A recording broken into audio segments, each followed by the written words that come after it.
السلام علیکم ناظرین، یہ ایک سچی کہانی ہے جس کی راویہ ایک خاتون مبلغہ ہے جو کہ سعودی عرب کے صوبے قصیم میں غسل میت ڈپارٹمنٹ کی رکن بھی ہے۔ وہ بیان کرتی ہیں کہ ایک دفعہ کسی مدرسے کی مڈل کلاس کی ایک طالب علم لڑکی کا انتقال ہو گیا۔ اس لڑکی کی عمر ابھی تھوڑی ہی تھی اور وہ جوانی کی دہلیز پر قدم رکھ رہی تھی۔ اس کا نام نوف تھا۔ جب اس کی وفات ہوئی تو اس کی ماں اور بہنیں اسے میرے پاس لائیں تاکہ میں اسے غسل دوں اور کفن پہناؤں۔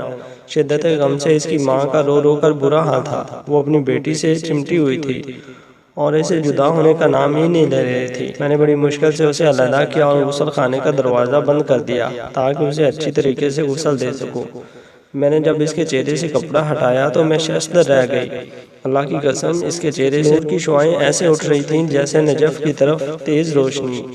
میں اس کے نورانی چہرے کی تابانی دیکھ کر وردہ حیرت میں ڈوب گئی۔ عموماً میرے پاس غسل کے لیے جو بھی لڑکیاں لائی جاتی تھیں، ان میں سے کسی کا چہرہ مرجھایا ہوا ہوتا تھا اور ان میں سے بعض سے سخت ناگوار بو اٹھ رہی ہوتی تھی، مگر اس لڑکی کا معاملہ الٹ تھا۔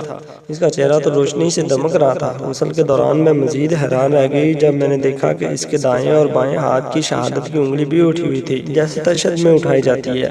میں نے سوچا کہ ضرور یہ ایک پاکیزہ سیرت لڑکی ہے جسے اللہ نے اس کے کسی نیک صالح عمل کی وجہ سے عزت و تکریم سے نوازا ہے۔ میں بےتاب تھی کہ آخر اس کی کیا نیکی تھی۔ مجھے اس کی خوش قسمتی پہ رشک آیا۔ میں نے اس کی ماں اور بہنوں کو خوشی کی مٹھاس میں ڈوبی قدرے بلند آواز میں بلایا اور دروازہ کھول دیا۔ اس کی ماں اور بہنیں دوڑ کر غسل خانے میں آئیں۔ میں نے ان کی ماں کو مبارکباد دی اور ان تمام حیرت انگیز باتوں سے اسے مطلع کر دیا جن سے مجھے دوران غسل واسطہ پڑا تھا۔ یہ سنتے ہی اس کی ماں نے اپنے تمام مادرانہ جذبات نچھاور کرتے ہوئے اس کی پیشانی کو چوما اور ساتھ ساتھ روتے ہوئے اللہ کی تعریف بھی کی۔ 2 دن بعد اس کی ماں نے مجھے بلایا۔ اس نے میرا شکریہ ادا کیا اور کہا، میں آپ کو اپنی بیٹی نوف کے کپڑے اور اس کی پرسنل چیزیں بھجواتی ہوں کیونکہ آپ غریبوں اور مسکینوں کے گھروں کو جانتی ہیں، اس لیے آپ انہیں ان غریبوں میں تقسیم کر دیجیے گا۔ میں نے کہا، جی مجھے کوئی اعتراض نہیں، آپ اس کی تمام چیزیں مجھے بھجوا دیں، میں وہ مستحقین میں تقسیم کر دوں گی۔ جب اس کی اشیاء میرے پاس پہنچی تو وہ 4 کارٹنوں میں پیک تھی۔ میں نے پہلا کارٹن کھولا تو اس میں اس کے نقاب اور عبایا تھے۔ وہ سب کے سب لمبے چوڑے اور ڈھیلے ڈھالے تھے، نہ وہ تنگ تھے، نہ باریک اور نہ موٹے۔ میں نے دوسرا کارٹن کھولا تو اس میں اس کے کپڑے تھے، وہ بھی پورے بازوؤں والے، ڈھیلے ڈھالے، کھلے اور مکمل جسم کو ڈھانپنے والے تھے۔ وہ انتہائی سادہ تھے، انہیں کوئی لیس لگی ہوئی نہیں تھی اور نہ ہی باریک تھے کہ جن سے جسم نظر آئے۔ میں جو کارٹن کھول رہی تھی میری حیرت میں اضافہ ہو رہا تھا۔ ایک کارٹن میں اس کا اسکول کا سامان اور اس کے قلم کا ایک ڈبہ تھا۔ میں نے ڈبہ کھولا تو اس میں سے ایک مسواک بھی نکلی۔ اس کے سامان میں ایک ڈائری بھی تھی جس کے اکثر اوراق خالی تھے۔ مبلغہ کہتی ہیں کہ میں روتے ہوئے کارٹن بند کرنے کے بعد جلدی سے اپنی کپڑوں والی الماری کی طرف گئی۔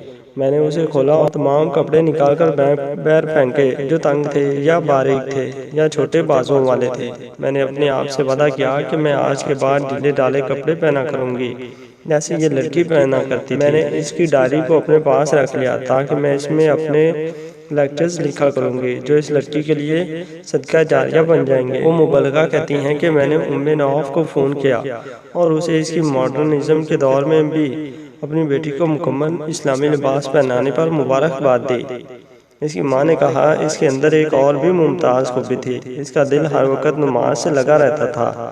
جو ہی مؤذن اذان دیتا وہ تمام کام کاج چھوڑ کر فوراً اپنے رب کے سامنے سربا سجود ہو جاتی۔